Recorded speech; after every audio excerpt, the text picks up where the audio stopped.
بسم الله الرحمن الرحيم. الوضع في مصر منذ 3/7/2013 أمر غير طبيعي بالمرة، وأمر غريب على المجتمع المصري. انتهاكات لم يسبق لها مثيل، وأعداد معتقلين، وأعداد قتلى، وأعداد مختفين قسريا.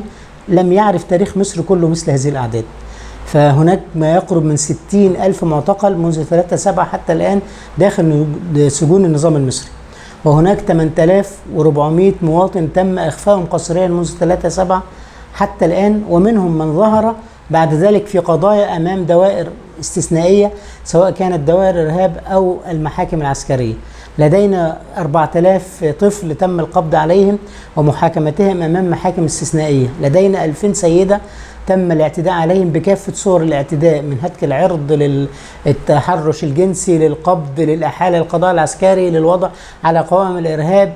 2000 سيدة تحديدا. لدينا 1522 حكم نهائي بالإعدام. لدينا 56 مواطن تم تنفيذ حكم الإعدام فيهم. لدينا 89 مواطن ينتظروا تنفيذ حكم الإعدام في أي لحظة. لدينا 600 محامي تم ملاحقتهم والقبض عليهم وغلق مكاتبهم. لدينا ما يقرب من 110 إعلامي تم ملاحقتهم والقبض عليهم، وقتل 10 إعلاميين قتلوا منذ 3/7 حتى الآن. فالقتل لم يستثني أحد، الاعتقال لم يستثني أحد، حتى أعضاء التدريس، القضاة، أعضاء البرلمان، المحامون كما ذكرت، المرأة، الطفل. صورة غريبة عن المجتمع المصري. أضف إلى ذلك انتهاكات في صورة قوانين سيئة السمعة صدرت بصورة كثيرة جدا. بدأت قانون الذي أنشأ دوائر الإرهاب من أجل أن يحاكم أمامها المعارضون للنظام فقط، ثم قانون خاص بالإرهاب، ثم قانون خاص بالكيانات الإرهابية، ثم قانون الخدمة المدنية، ثم قانون الهيئات الرقابية الذي أعطى عبد الفتاح السيسي لنفسه الحق في عزل رؤساء الهيئات الرقابية بالمخالفة للقانون السابق، ثم قانون خاص بالخدمة المدنية، ثم قانون الجمعيات الذي أثار استياء عدد كبير من المهتمين بشؤون الجمعيات الأهلية، والذي حاول أن يضيق الخناق على العمل الأهلي. حالة من حالات التضييق على القانون بصورة غير طبيعية، حالة من حالات الاعتداء غير الطبيعي. هناك أمور غير طبيعية حدثت في مصر، أذكر منها اقتحام نقابة الصحفيين في عام 2016 بعد مظاهرات تيران والصنافير المشهورة. اقتحمت قوات الأمن نقابة الصحفيين من أجل القبض على 2 من الصحفيين. كان بإمكان قوات الشرطة أن تنتظرهم خارج النقابة، ولكن قامت بفعلة غير طبيعية لم تحدث في تاريخ مصر، واقتحمت نقابة الصحفيين وتم القبض على الصحفيين من داخل النقابة. ثم بعد ذلك تم القبض على نقيب الصحفيين جلال عارف، وتم القبض على أمين عام نقابة الصحفيين خالد البلشي في واقعة غير طبيعية. حتى الأطباء منذ حوالي أيام بسيطة تم استهداف نقابة الأطباء ومحاصرتهم بسبب أنهم أرادوا أن يعقدوا مؤتمرا مهنيا خاصا بهم يشرحوا به أن الأطباء يتعرضون للقتل وللموت البطيء بسبب عدم وجود الرعاية. ومات ما يقرب حتى الآن من 90 طبيب، وما يقرب من 23 صيدلي، وعدد من الأطقم الطبية ماتوا من أجل أن يشرحوا أنهم يتعرضوا للخطر. حوصرت نقابة الأطباء وتم منع المؤتمر بالقوة. حينما نتحدث لا يوجد فئة من الفئات لم تتعرض للاعتقال. السجون الآن تكتظ بصورة غير طبيعية، حتى أن الذين ماتوا بالإهمال الطبي داخل السجون ومقر الاحتجاز وصلوا ل 616. وفي الفترة الأخيرة خلال شهر يونيو تحديدا بالأمس مات أحد الأشخاص سعيد غباشي، ووصل عدد الذين توفوا خلال يونيو 2020 إلى 13 مواطن ماتوا في شهر. معدل يوم ويوم بيموت واحد داخل السجون ومقر الاحتجاز. فالقتل بكافة صور، سواء كان بالإعدام، سواء كان بالتصفية الجسدية، سواء كان بالإهمال الطبي، لم يتوقف. الإخفاء القسري أعداد لم يسبق لها المثيل. الإنسان المصري، المواطن المصري، لم تكن أذنه تسمع عن لفظ الإخفاء القسري بهذه الصورة. لم تكن أذنه تسمع عن القتل خارج نطاق القانون والتصفية من مسافة صفر. لم تكن أذنه تعلم أن الأطفال يقبض عليهم، أمر غير طبيعي. أنا واحد من الناس ابني قبض عليه وعنده 16 سنة وظل محبوسا 6 سنوات لمجرد أنه ابن فلان. 6 سنوات. امتحن 2 ثانوي في السجن و3 ثانوي في السجن، وضيع عليه 2 سنين في السجن، وزي ابني عدد كبير من الأطفال تم معهم هذا الأمر. هو خرج ابني في نهاية أول 2020، ولكن بعد أن مضى 6 سنوات كاملة داخل السجون ومقر الاحتجاز. ولكن ابني فرد من 4000 طفل تم معهم مثل هذه الإجراءات الغير طبيعية. فالنظام لم يستثني المرأة في مصر لها معاملة خاصة، وأبدا لم يكن أحد ينظر أو يتعدى على المرأة، وكان كما يقولون في مصر المرأة دي لها حرمة، يعني والمرأة خط أحمر، يعني يقبض على المعارض وتحترم زوجته، يقبض على المعارض ولا تهان بنته، يقبض على المعارض ولا يتم تلفيق قضية لزوجته. كل هذه الأمور تغيرت، أصبحت الآن المرأة يقبض عليها في كل يوم، يعني وحتى ويقبض عليها ويتم تخفيها قسريا وتحال إلى محكمة عسكرية ويصدر عليها أحكام بالإعدام، وفي فترة الإخفاء القسري تتعرض للتعذيب، وحينما يعني يتم الزج بها في السجن تتعرض لانتهاكات غير عادية. لدينا السيدة علا القرضاوي بنت الشيخ المعروف يوسف القرضاوي بقى لها 3 سنين لا يسمح لها بالزيارة، يعني تحجز في سجن انفرادي. يعني ماذا فعلت علا القرضاوي ليفعل بها كل ذلك؟ هناك أيضا سيدة أخرى تسمى عائشة الشاطر بنت أحد القيادات في مصر خيرت الشاطر، 2 حتى الآن عائشة الشاطر ممنوع عنها الزيارة، تحجز زنزانة انفرادي. يعني لدرجة في أحد المرات حملت في سيارة الإسعاف إلى المحكمة. حينما تحمل في سيارة الإسعاف إلى المحكمة معنى هذا أنها لا تستطيع أن تسير على قدميها، وهذا ليس كلامها، ده كلام جهة مصلحة السجون والتي وفرت عربة إسعاف، لأنها تعلم أن إذا ما حملت عائشة الشاطر في عربية ترحيلات ستموت. وضع غير طبيعي بيمس عدد كبير من السيدات داخل السجون ومقر الاحتجاز، يعني الاعتداء عليهم. نحن قمنا بإصدار تقرير بمناسبة اليوم العالمي لمناهضة ضحايا التعذيب، لمساندة ضحايا التعذيب. كان هناك حالة لبنت تم القبض عليها وتعذبت في مقر أمن الدولة بالعباسية، وفي مقر أمن الدولة بالعباسية تعرضت لتهديد غير طبيعي وتعرضت للشتم، وقالت أنها تعرضت للشتم بعرضها وتعرضت للتهديد بالاغتصاب. ثم بعد ذلك حينما أحيلت للنيابة، النيابة للأسف نيابة أمن الدولة، رئيس النيابة قال لها أنت موجودة هنا عشان تقولي نفس الكلام اللي أنت قلتيه هناك، ولو ما قلتوش هترجعي تاني. فهذا هو الحال في مصر، منظومة قضائية تتراجع، سلطة تنفيذية غاشمة، سلطة ونظام لا يحترم دستور ولا قانون، بل يصدر عدد من القوانين المخالفة للمواثيق والمخالفة للدستور. حتى دستور 2018 الذي وضعه النظام به ما يقرب من 50 مادة تتحدث عن الحقوق وعن الحريات وعن الواجبات، ولكن في الحقيقة النظام المصري لا يحترم دستور ولا قانون. المعاناة غير طبيعية. لك أن تعلم أن الاستغاثات التي ترد إلينا من الإهمال الطبي داخل السجون تصل إلى 440 استغاثة في العام. أن أعداد الذين يتم قتلهم بالإهمال الطبي، والإهمال الطبي كمصطلح معناه عدم تمكين المواطن من الحصول على حقه في العلاج، والحق في العلاج حق مخول وفقا للدستور المصري ونظمه قانون السجون ولائحته التنفيذية، ولكن مصلحة السجون تمنع هذا الحق عن السجين السياسي بصفة خاصة.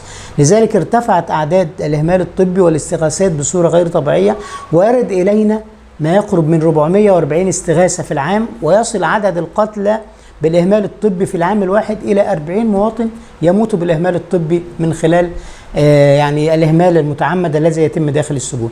بالإضافة إلى ذلك هناك تعذيب يتم داخل السجون من خلال تكدس الزنزانة التي تصل مساحتها إلى 4 في 4 متر، يوجد لها فيها ما يقرب من 35 ل 40 معتقل.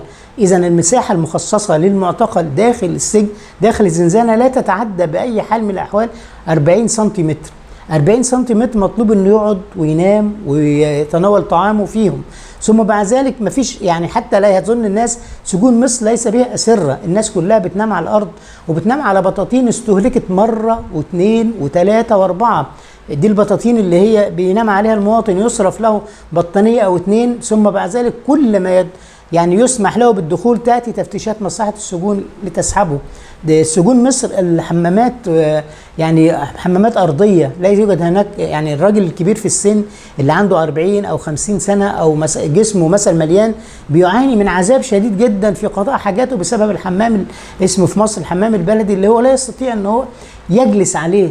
في سجون مصر لا يوجد تريض، في سجون مصر لا يوجد سماح بالخروج للشمس، مع أنه حق مسموح به، ولكن يمنع في عدد من السجون كسجن العقرب الذي تغلق الزنازين على المعتقل فيها بالسنة والاثنين والثلاثة لا يخرج للشمس. وكان في يعني أحد الجلسات كان هناك الوزير وزير التموين في حكومة الدكتور مرسي خرج ليقول بقالي 4 سنين بصلي لوحدي، بقالي 4 سنين باكل لوحدي، بقالي 4 سنين بنام لوحدي، بقالي 4 سنين بصوم لوحدي، بقالي 4 سنين ما بشوفش شمس ولا هواء. فهذا هو الحال. خرج أحمد عارف ليؤكد هذا الأمر. فالتكدس داخل الزنازين، سحب الأغطية وعدم السماح بأي أطعمة تأتي من الخارج، تقليل نسبة الملح داخل الطعام المقدم للسجين إلى جانب رضاءة الطعام المقدم للسجين، انتهاكات موجودة داخل السجن، الاعتداءات بالأيدي. هناك في حوادث التغريبة التي تتم داخل السجون. كان هناك حادثة مشهورة في 2016 في سجن برج العرب، ذهبت مصلحة السجون بقيادة رئيس مصلحة السجون اللي هو حسن السوهاجي، وذهبت لتنتزع الناس من غرف الزنازين بسبب أن الناس طلبوا بأن تقل عدد الناس داخل الزنازين وأن يكون هناك تمكين من العلاج. سحب الأفراد من داخل الزنازين سحبا في ظل إطلاق رصاص مطاطي وخرطوش على الناس وإطلاق قنابل مسيلة للدموع، ثم سحب الأفراد بصورة غير طبيعية وضربوا وسحلوا وأودعوا في التأديب، ثم بعد ذلك تم تغريبهم إلى سجون أخرى. هذه صورة تكررت في سجن وادي النطرون، هذه صورة تكررت في سجن طرة. لم يتوقف التغريب، لم يتوقف الانتهاكات داخل السجون. أصبحت السجون الآن بعض الناس قالوا عليها قبور، وبعض الناس قالوا عليها أنها أقرب للمدافن يعني التي يدفن فيها الناس، وأصبح الناس يتساقطوا.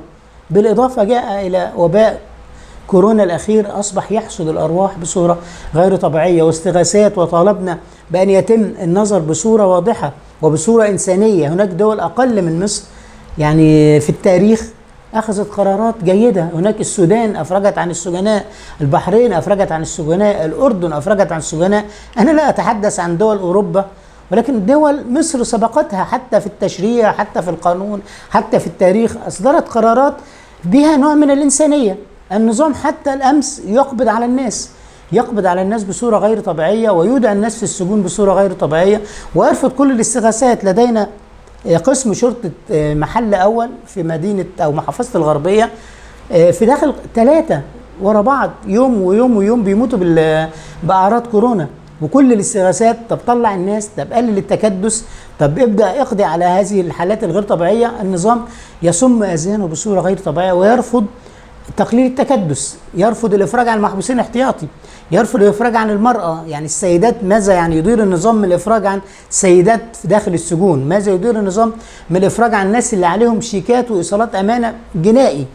لكن هيقلل التكدس داخل السجون. للأسف العقلية التي تسيطر على النظام في مصر لا تجيد السياسة.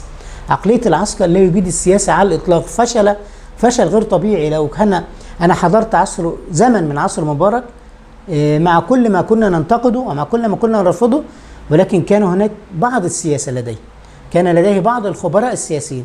الآن حينما تسأل من الخبير ومن المستشار بجانب عبد الفتاح السيسي، لا تجد إلا عباس كامل اللي هو مدير مخابرات. ثم بعد ذلك حتى أننا كلنا شفنا الواقعة الطريفة بتاعت رياض محرز، اللي هو ما سلمش على رئيس الوزراء المصري وهو يتسلم الجائزة وقال أنا ما أعرفش إن هو ده رئيس وزراء مصر. وكانت دي رواية الناس تنقلتها إن رئيس وزراء مصر نكرة، حتى لاعب الكرة المشهور مش عارفه، وهو بيستلم الميدالية ما سلمش عليه. وبعض الناس يقول لك ما هو مش معروف. مصر الآن لا تعلم اسم وزير داخليتها، ولا تعلم اسم وزير دفاع، ولا يعلم أحد اسم رئيس وزراء. الناس في مصر لا يعلموا إلا عبد الفتاح السيسي وعباس كامل اللي هو الآن مدير جهاز المخابرات. للأسف في ظل انبطاح السلطة القضائية في الصورة الغير طبيعية، النظام استهدف هذا الأمر منذ 3/7 الذي يسترجع المنظر الذي كان يوم 3/7 حينما كان عبد الفتاح السيسي حينما جاء بمنظر الاستيلاء على السلطة من الدكتور محمد مرسي. كان معه رئيس المجلس الأعلى للقضاء ورئيس مجلس الدولة ورئيس نادي القضاة، ليؤكد بذلك أنه يعني استطاع أن يحصل على موافقة من بعض رموز السلطة القضائية على كل الإجراءات الاستثنائية. ثم بعد ذلك أصدر قانون في نهاية 2013 بإنشاء دوائر استثنائية لمحاكمة المعارضين للنظام. عقب ذلك تنحت كل الدوائر التي ترفض الإجراءات الاستثنائية، وأصبحت كل القضايا وكل الأفراد يحالوا إلى الدوائر الاستثنائية فقط. منذ هذه اللحظة أصبح لا يوجد في مصر قضاء مستقل. حينما انبطح القضاء وانبطحت النيابة وسكتت عن كل البلاغات التي ترد إليها، النيابة لا تحقق في بلاغات الإخفاء القسري، النيابة لا تحقق في بلاغات الإهمال الطبي داخل السجون، النيابة لا تحقق في بلاغات القتل الذي يتم التصفية الجسدية التي تتم بصورة غير طبيعية، النيابة لا تحقق في كافة عمليات القبض واقتحامات البيوت والحجر على الأموال، لا تحقق في كل هذه الأمور، تسكت عنها. كل هذا جعل السلطة تتوغل، وجعل السلطة كما يقولون في مصر أمن العقاب فأساء الأدب. الشرطة المصرية أمنت العقاب وأمنت المساءلة، وعبد الفتاح السيسي خرج في أحد المؤتمرات ليقرر إن لو واحد موت واحد وبيقبض عليه مفيش عقاب. اللي كان بيحصل زمان مش هيحصل تاني، فأصبح أمن العقاب فأساء الأدب مع الشعب المصري. فحينما تسألني هل تستمر؟ نعم، طالما استمرت هذه العقلية، طالما استمر العسكر يحكم وهو يفتقد إلى كافة الإمكانات وإلى كافة الخبرات السياسية، حينما لا يرى إلا طريقا واحدا للتعامل مع الشعب المصري، لن تتوقف الانتهاكات. أنت تتحدث إليه الآن وبالأمس هناك تأييد لحكم إعدام على 4 في قضية من قضايا المعارضة للنظام. لن تتوقف عمليات الإخفاء القسري طالما استمر العسكر يحكم ويتحكم. لن تتوقف هذه الإجراءات من النظام المصري طالما النظام المصري يحكمه ثلة لم يعني تمارس السياسة. في يوم من الأيام حسني مبارك كان جنبه واحد اسمه أحمد نظيف، كان راجل مدني فسد اقتصاديا ولكن هو مدني، كان جنبه علي لطفي، كان جنبه أسامة الباز. في بعض الناس أنت تشعر إن هم بيدوا لك مساحة خلي الناس تتنفس. عبد الفتاح السيسي لا يريد أن يتنفس الناس معنويا وماديا، لا يريد أن يتنفس الناس في السجون فالناس يموتون في السجن، ومعنويا عن طريق خنق المناخ. الآن لا توجد في مصر أحزاب. في فترة آخر 10 سنوات في حكم مبارك، مع أنها كانت أسوأ 10 سنوات، ولكن خرجت جرائد كثيرة جدا تتحدث عن كذا وكذا وكذا، خرجت أحزاب جديدة تتحدث، خرجت حركة كفاية، خرجت يعني 6 أبريل، استطاع عدد من الجماعات الإسلامية أن يتحدثوا بحرية أكثر. لكن في هذا العصر لا يوجد حرية على الإطلاق، وهذا النظام يعني أنا أتمنى أن يتغير الوضع، وأتمنى أن يتبدل الوضع إلى وضع أحسن، لأن مصر الآن تمر بظروف في منتهى السوء. سد النهضة يخنق المصريين بصورة غير طبيعية، هناك أزمات في شرق، يعني هناك في أزمات من ناحية ليبيا، ولا يستطيع النظام المصري أن يقدم حلولا سياسية في هذا الأمر. انحاز إلى فئة معينة ولا طرف معين مشابه له، هو حفتر وهو مشابه لعبد الفتاح السيسي، جاء بنفس الصورة دون أن يحترم تاريخ مصر. مصر ده تاريخ إقليمي، دول عربية تحترم مصر، تحترم وجهة نظر مصر. كل هذا خسرته مصر خارجيا. مصر لم تكسب داخليا ولم يكسب خارجيا ولم يكسب دوليا. حينما يسافر رئيس مصر لأحد الدول فيواجه لماذا يعدم الناس في مصر، فيقول لهم إنسانيتنا غير إنسانيتكم، أنتم مش هتعلمونا إنسانيتنا. أنا بقول لك لماذا يعدم الناس في مصر؟ من الأساس لماذا تضع نفسك في موضع المساءلة في كل دولة؟ أنت الآن لا يوجد دولة يسافرها عبد الفتاح السيسي إلا ليواجه بصورة غير طبيعية، وكلنا شفنا الدكتورة فجر الدالي التي واجهته بصورة في ألمانيا بصورة غير طبيعية، ووصفته بأنه انقلابي وكذا وكذا وكذا. يعني حسني مبارك 30 سنة في سجون وفي اعتقالات، ولكن في الآخر لم تصل لدرجة أن كل العالم بيواجه حسني مبارك بكل الانتهاكات. الآن لازم يسافر وفد مرافق لعبد الفتاح السيسي ليواجه المناهضين له في كل دولة.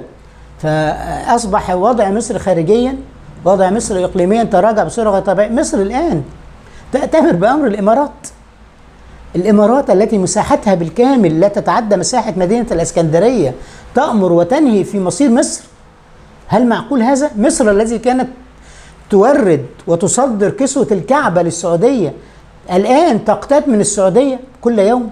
مصر التي كان لها وزن إقليمي، يعني يفعل بها هذا إقليميا. الآن ما هو وزن مصر؟ يتلاعب بها محمد بن زايد الآن مصر. فهذا وضع مصر إقليميا. دوليا مصر ليس لها الآن، مصر تحتل المركز الأخير في كل مستويات التعليم والصحة والبيئة الأخير بصورة غير طبيعية. هذا هو نتاج حكم فئة تفتقد السياسة. التعليم في مصر يعاني مثل ما تعاني الصحة والبيئة والمياه والسكن والعمال، باعتبار أن هذه ملفات أخرى موازية للملفات المدنية والسياسية. هناك في المواثيق الدولية هناك عهد دولي للحقوق المدنية والسياسية، وهناك عهد دولي للحقوق المدنية الاقتصادية والاجتماعية والثقافية. كنا تحدثنا الآن كثيرا في الحقوق المدنية والسياسية.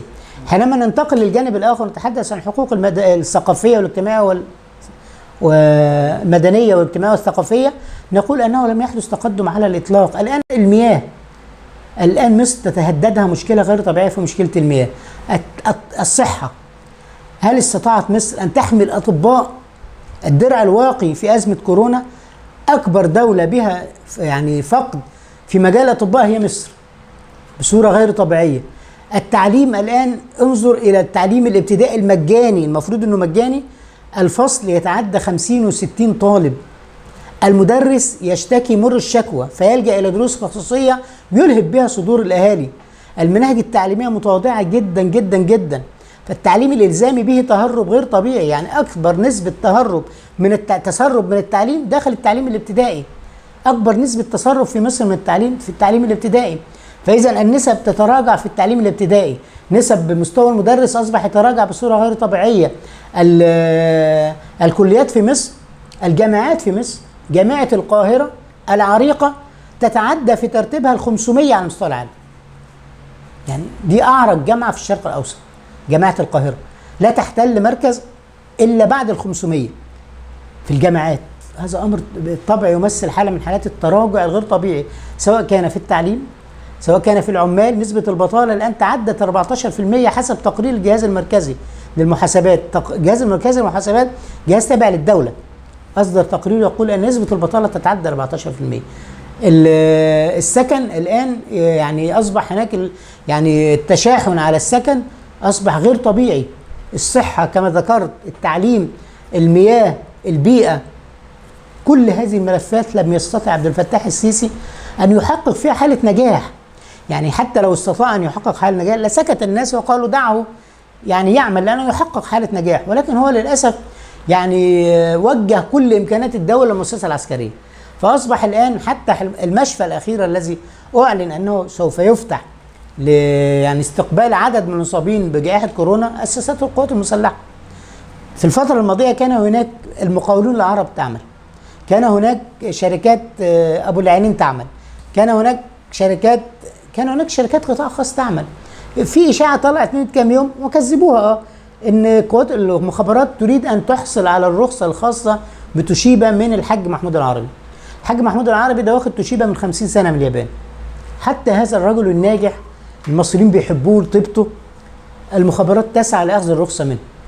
أتمنى أن يكون هذه الإشاعة غير صحيحة، ولكن هذه عقلية النظام، لا يريد إلا أن يكرس كل الأمور وكل المشاريع وكل الإمكانات في يد القوات المسلحة.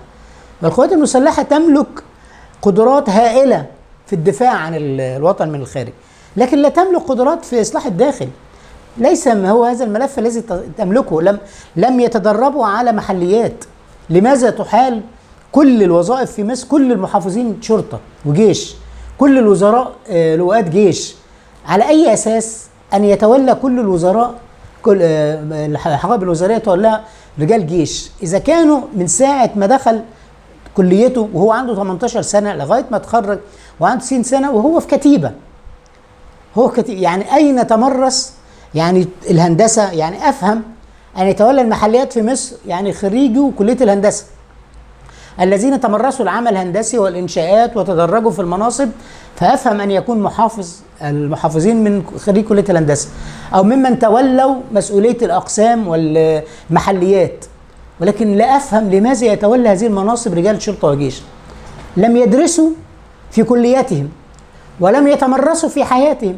فلماذا؟ إلا لأن عقلية عبد الفتاح السيسي تريد أن يسيطر برجاله فقط. وهذه مشكلة المشاكل في مصر، أن العسكر يتحكم في كل شيء. للأسف سيناء كما ذكرت في تقرير صادر لهيومان رايتس ووتش أصبحت الآن لغير أهله، وأصبحوا يعني المطلوب أن يبحثوا عن وطن آخر. الذي يحدث في سيناء استهداف لأهل سيناء بصورة غير طبيعية، استهداف بالمدرعات وبالدبابات وبالطائرات. كل يوم سيناء تضرب، كل يوم سيناء يقتل فيها ناس. أعداد الاعتقالات في سيناء عشر أعداد الاعتقالات على مستوى مصر، عشر. يعني إذا كان هناك 60,000 معتقل فأعلم أن هناك 15,000 معتقل من سيناء. سيناء لوحدها بها ما يقرب من 1200 مختفى قسريا. سيناء لوحدها القتلى فيها بأعداد غير طبيعية. يعني في يوم واحد كده يقول لك في الجيش قتل 83 واحد، وفي آخر اليوم قتل 15 واحد. يعني في يوم واحد تم قتل 99 واحد في سيناء. سيناء الآن لا يوجد لها مشاريع تنمية على الإطلاق. الجيش لم يعتبر سيناء قطعة لها حق في ميزانية، ولا حق في مشاريع، ولا حق في تنمية على الإطلاق. الجيش الآن يريد أن يوجد البيوت التي جرفت في سيناء. أنا أفهم أن هناك صراع سياسي في سيناء بين طوائف معينة وبين الجيش أو بين الدولة يستهدف، ولكن لماذا تجرف أهالي المدنيين في سيناء؟ يجرف مسافة كبيرة من سيناء وتخلى وتنزع الملكية من الناس دون أن يكون هناك مشروع قومي. نزع الملكية في القانون المصري لابد أن يكون بغرض مشروع قومي، لابد أن يعوض أهالي الأراضي وأصحاب الأراضي الذين نزعت ملكيتهم. الناس لا يعوضوا ولا يوجد مشروع قومي. مثلا لا يوجد هناك كوبري، لا يوجد هناك مشروع يعني تنزع الملكية من أجله، ولكن تنزع الملكية من أجل أن يستريح العدو الصهيوني، من أجل أن يأمن العدو الصهيوني على هناك مسافة لا يسكنها أحد. سواء كان هذا مشروع مستقبلي يريد أن يحققه عبد الفتاح السيسي للمشروع الصهيوني، سواء كان نسمع كثيرا عن هناك محاولات لتوطين عدد من الفلسطينيين في سيناء، سواء كان هذا هو المشروع الذي قد تعتبر هذه بند من بنود مشروع القرن الذي مشروع صفقة القرن الذي قيل عنها. أنا هناك شكوك كثيرة جدا. عدم وجود مشاريع تنموية، عدم وجود ميزانية خاصة بسيناء، الاستهداف بالقتل ليل نهار. أنا ضد أن يكون هناك فئة تستهدف الجيش. ليس معنى هالكلام أن مطلوب أن فئات معينة تحمل فكر معين تقتل في الجيش. أنا ضد هذا الأمر، ولكن لابد أن يجد المواطن السيناوي أن هناك ميزانية تحول إليه من أجل مشاريع، من أجل مدارس، من أجل مستشفيات. في هذه الفترة سينتمي المواطن السيناوي إلى مصر. أما الآن الذي يظن المواطن السيناوي ينتمي إلى مصر واهن. المواطن السيناوي الآن بين نارين، نار العسكر وطائراته التي تهدف، ونار الطائرات الأخرى التي تحاوطه من كل جانب. فماذا يفعل؟ لو أرادت الدولة تحقيق انتماء لدى المواطن السيناوي لحققت، لوجهت جزء من الميزانية وجزء من رجال الدولة وجزء من إمكانات الدولة إلى سيناء، ولكن هذا الأمر لا يحدث في سيناء.